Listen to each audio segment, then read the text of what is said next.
चरण का बखान हम सुने। इन्हीं चरणम की रस से पत्थर की शिला सुंदर नारी बन गई। इन्हीं चरणों के जादू टोना से हमरी काट की नैया न जाने कहां से कहां बन जाए। और एक बार नैया गई तो केवल की हो गई जय गंगा मैया की। ना भगवान ना, हम आपके नाव पर नहीं चढ़ावाएंगे।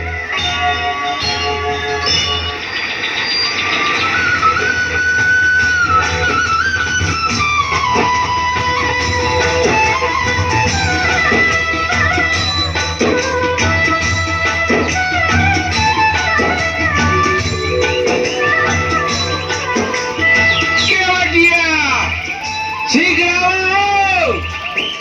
अरे काम मगर शीघ्र।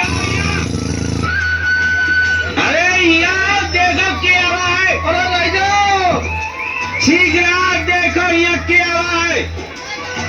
अरे देखत का आवत है। न जाने कौन आएगा बाबा भाई।